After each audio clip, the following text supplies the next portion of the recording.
Okay, let me begin, ladies and gentlemen, by welcoming everyone here to AUKMIN 2022 in the spectacularly beautiful city of Sydney, at the spectacularly beautiful venue of Admiralty House.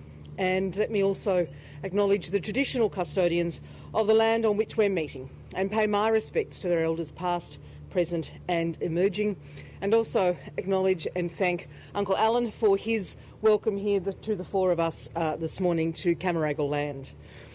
I also want to acknowledge and thank Their Excellencies, the Governor-General and Mrs Hurley, who have allowed us to meet here at Admiralty House, surrounded, in my opinion, as a Sydney-sider, by one of the world's most beautiful views.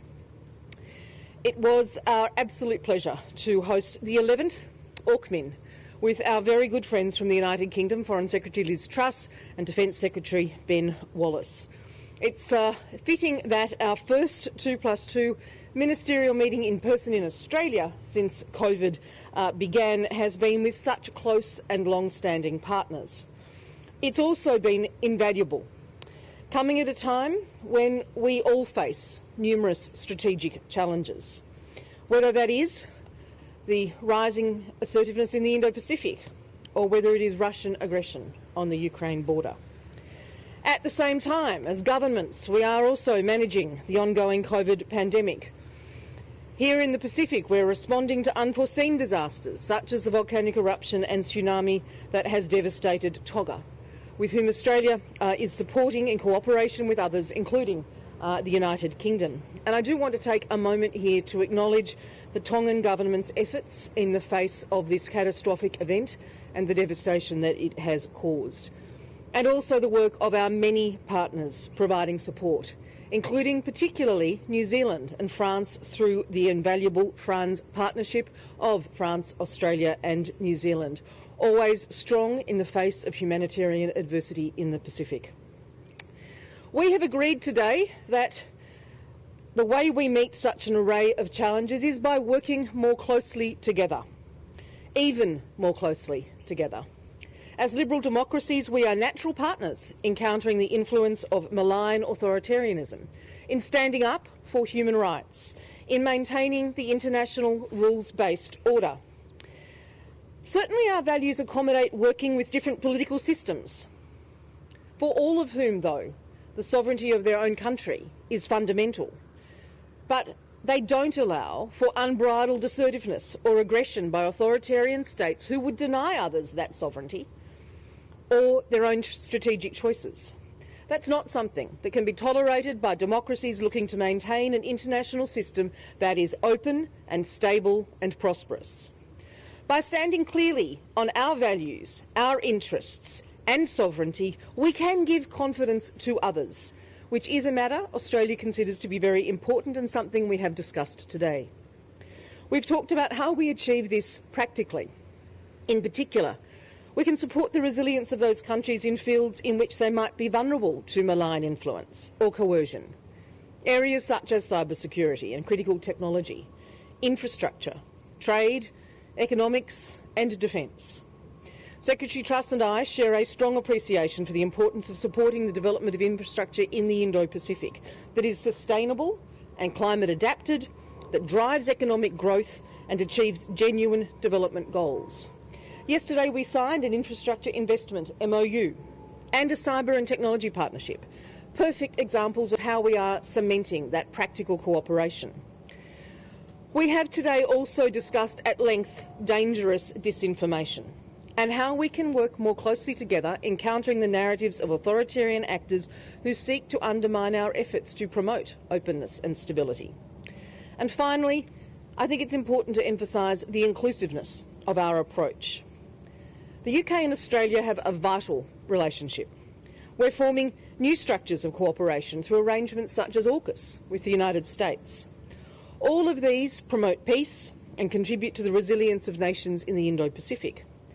But there is strong value in flexibility. The Quad grouping between Australia, India, Japan and the United States, for example, aligns well with UK priorities in the Indo-Pacific. We have both recently deepened our relationships, respectively, with ASEAN, And we've both made clear that there is scope for AUKUS to work in alignment with other countries in some of the key technology and national security fields of artificial intelligence, quantum and cyber. Today's discussions have gone a long way towards deepening our practical action together. Our own sovereignty, security, our prosperity rely on this now and into the future. I particularly want to thank the Foreign Secretary and the Defence Secretary for travelling to Australia. You are always welcome. I want to thank Minister Dutton for co-hosting the AUKMIN with me here in Sydney. It has been 2 days of excellent cooperation and planning, and I certainly look forward to doing even more together. Thank you. Secretary Truss. Well, thank you very much, Maurice and Peter, for hosting us. We have no better friends than Australia, and it has been an incredibly productive day of talks. We are modernising our partnership for a new age. The reality is that threats are rising across the world. Russia is threatening Ukraine, amassing troops on the border. Iran is striving for a nuclear weapon. And China is using its economic muscle against Australia and other allies like Lithuania. What we have shown today is that we are completely united in our response. We're standing shoulder to shoulder in defence of freedom and democracy, and we're determined to face down these growing threats. Today, we've agreed to work even more closely in our response together with our friends and allies around the world, focusing on 3 key areas. First of all, strengthening our economic security. We're deepening economic ties to strengthen our supply chains and reduce strategic dependence. Our new trade agreement will completely remove tariffs between our 2 nations, and it will pave the way for the UK to join the Trans-Pacific Partnership, reinforcing that reliability of supply. We're working together on joint infrastructure investment into the Pacific region. Secondly, we're boosting our cooperation on technology. Technology has enabled incredible freedoms, but it is also being used to promote fear. And we can't allow the technologies of the future to be exploited for malign ends. Global tech standards must be shaped by the free world, not by authoritarian regimes. And that's why yesterday, Maurice and I signed a new cyber and critical technology partnership focused on tackling malign actors. And thirdly, we're deepening our security ties. We're proud to work together in the 5 Eyes and on the 5 Power defence arrangements. I'm looking forward to travelling to Adelaide tomorrow to see the Hunter-class frigates being built. Our carrier strike group exercised with Australia and other partners last year. AUKUS will help make our defence and security ties even stronger by helping Australia acquire nuclear-powered submarine capability. It will also deepen our cooperation on advanced capabilities like cyber, AI and quantum. This will help protect trade routes and the wider stability of the Indo-Pacific. Today, we have been exploring how we can make even more of this great partnership to protect our people, our partners and our freedoms. The price of liberty is eternal vigilance.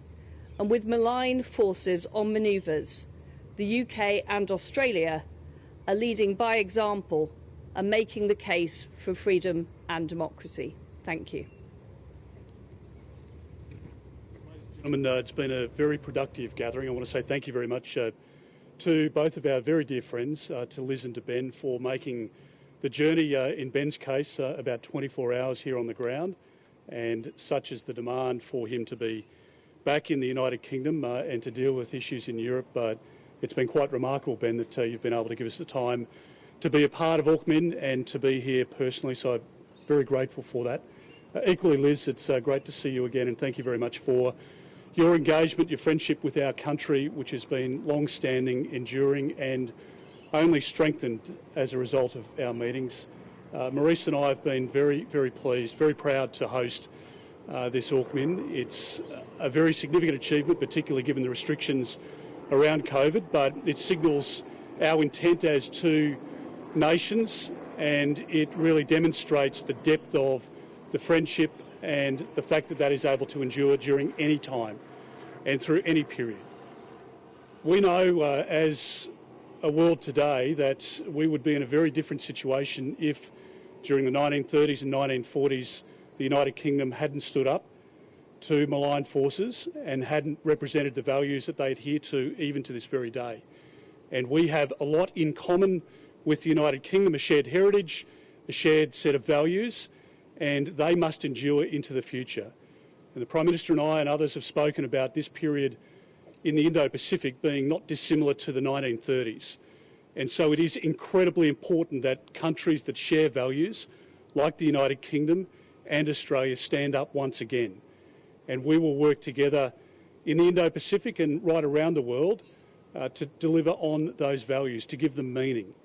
And as we demonstrated in Kabul only a few months ago, Australia was able to bring out over 4,000 people, but only because of the assistance of the United Kingdom and the United States. And the security overlay that they provided, the integration with our own Defence Force personnel on the ground, resulted in a very positive, significant, tangible outcome for us. And we're seeing at the moment in the Indo-Pacific with the greater presence of the Strike Carrier Group, of the recent visit from the Astute, and many more visits that will follow as a result of the agreement under AUKUS, a strengthening and a necessary strengthening of the relationship between the United Kingdom and Australia. And so I want to pay tribute to Prime Minister Johnson for his leadership in AUKUS and thank very much the guidance and the support provided by the secretaries in that process. AUKUS represents an enormous opportunity for us, not just in relation to the acquisition of the nuclear-powered submarines, but also, as Maurice rightly points out, other capabilities which will deter acts of aggression. And that's important not only for Australia and for our partners, but for our dear neighbours as well. And at the moment we're seeing one of our family members in Tonga going through a very difficult time.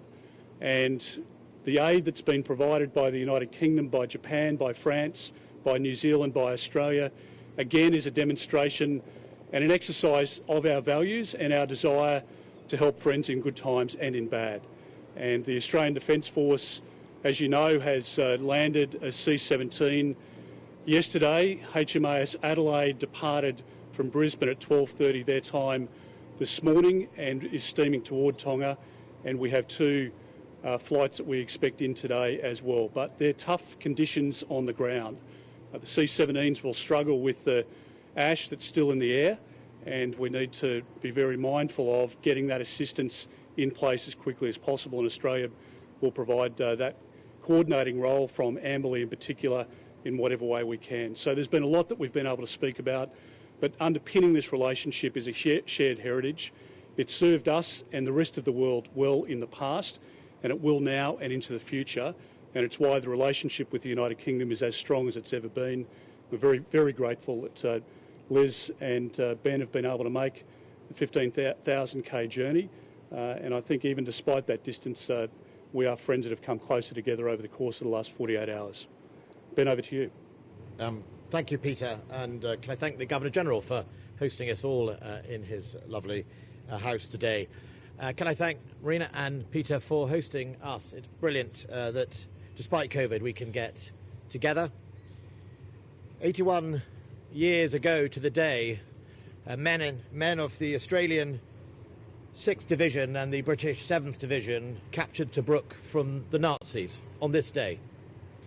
We fought side by side then against authoritarian and totalitarian regime, and we won not just because of the bravery of those men who died, many of them, for the sake of freedom, but because we have an alliance, and we are alliances. Our strength is through alliances, and that's why AUKMIN is such an important tool for us to stand up for the values that we believe in. The stronger we are together, the stronger our values will be protected around the world.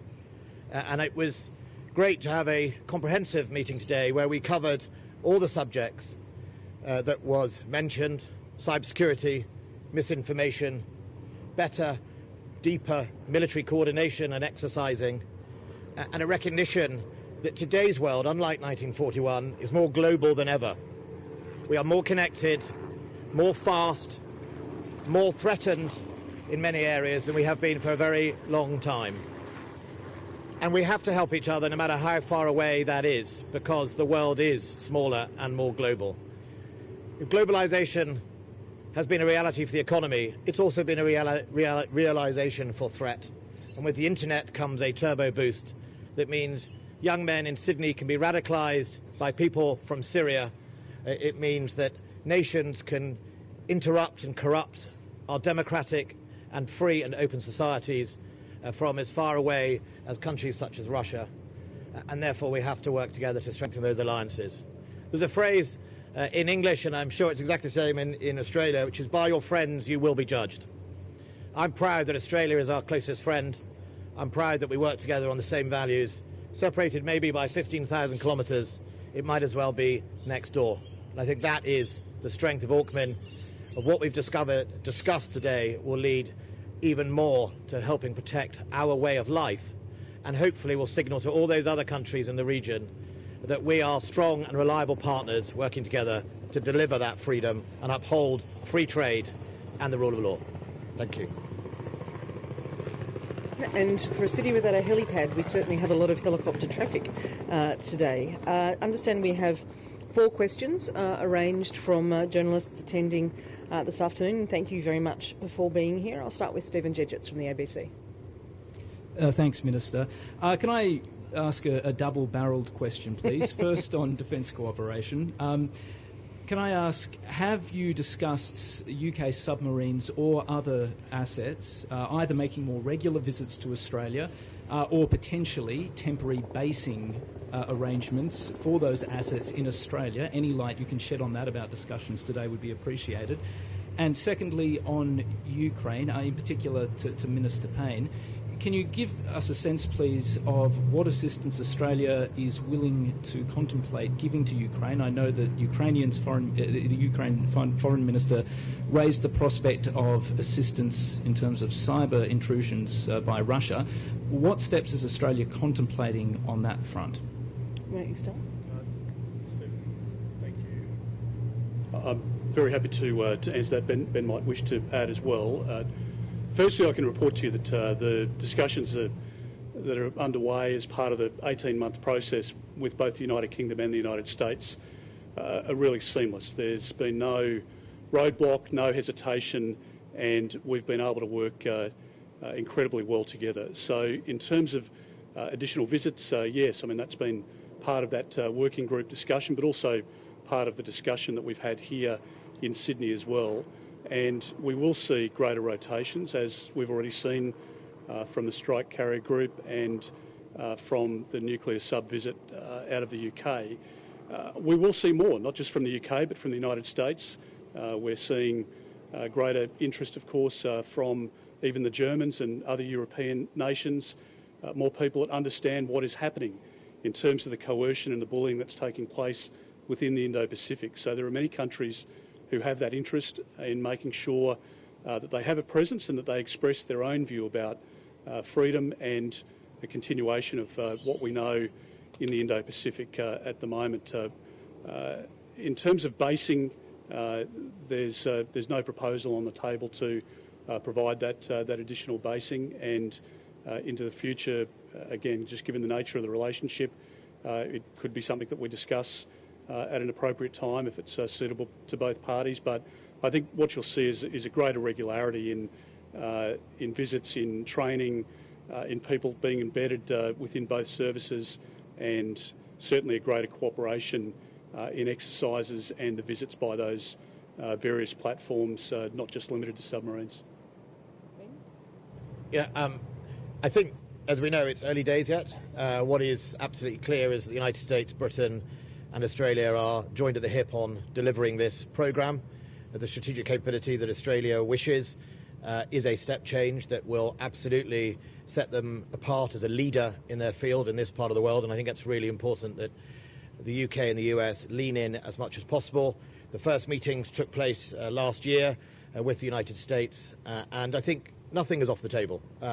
Let's take the steps as we come. We've got to lay the foundations for training. We've got to lay the foundations for joint working. We've got to lay the foundations for understanding the design of all of this. But in the meantime, Britain will certainly make sure that the submarines, when we have availability or we wish to deploy in conjunction with Australia, we will do that, to come here and not just visit but also operate. That these are global capable boats, not ships, have to be careful of that, boats. And then in the future, let's just take the one step at a time. Thanks very much, Peter, and thanks, Ben. In relation to the Ukraine, I had a very good conversation with Ukrainian Foreign Minister Dmitry Kuleba on the 19th of January, so a day and a half ago, and very clearly reaffirmed Australia's support for Ukraine's sovereignty and territorial integrity. I indicated that Australia would be prepared to consider requests in areas in which we could assist to Ukraine, and no formal requests have been made. To be clear, that is not about direct military support. That is not on the table from Australia's perspective, but we will work closely with Ukraine in the coming days and weeks in terms of challenges that they are dealing with, and continue to affirm our views on their, as I said, sovereignty and territorial integrity. The second question I have is from Shama Khalil from the BBC. Good afternoon. Shaima Khalil from the BBC. The question is to Foreign Secretary Truss. Foreign Secretary, you're here in Australia at a very challenging time back home, especially with the leadership crisis of Boris Johnson. Does Boris Johnson have your 100% support without reservation? In your view, is his leadership tenable? Many have said his days are numbered. Your response, please. When there is next a vacancy to lead the Conservative Party, will you run? The Prime Minister has my 100% support. He is doing an excellent job. Britain was one of the first countries to roll out the COVID vaccine. We've had a very successful booster programme. We're now able to open up our economy again in Britain, and we've got one of the fastest growing economies in the G7. And the reason that we're here in Australia is working with our very close partners to advance freedom and democracy around the world and to protect our country.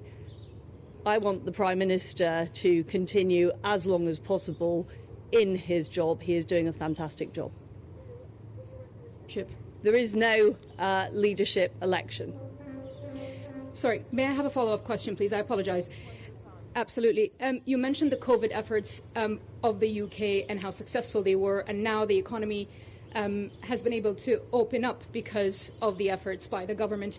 But it is the same government and it is the same leadership that have had COVID-19 lockdown busting parties. What would you say to that, given the anger and the fury among the public and within the party as well, Foreign Secretary? The Prime Minister apologised and was clear that mistakes were made, but fundamentally he is working to open up the economy and deliver for people across Britain. And that's what's important. What people care about is, the fact that employment rates are higher now than they were before the pandemic started. The fact that we have a highly successful vaccination and booster programme, and that we are seeing growth across the economy. That is what's important, and that's what people are focused on. Foreign Secretary. Sure. From the Sydney Morning Herald. Thank you, Minister. Peter Harcher from the Sydney Morning Herald. Current policies are failing to deter China and Russia, self-evidently, from their expansion and their aggression. I wonder, for the Australian ministers first, please, realistically, what does Australia expect Britain, in the face of an imminent war in Europe, to contribute to the Indo-Pacific that will deter increased deterrence pressure against a superpower known as China? And for your British counterparts, I'd like to ask you, conversely, all the talk about AUKUS is delivering benefits to the Indo-Pacific and defence and security in the Indo-Pacific. But what would you like to see reciprocally? We've just heard Minister Payne say that Australia is not offering direct military support to Ukraine, that is not an option. Would you like to see Australia offering any concrete support to European security as the obverse of UK commitment to AUKUS?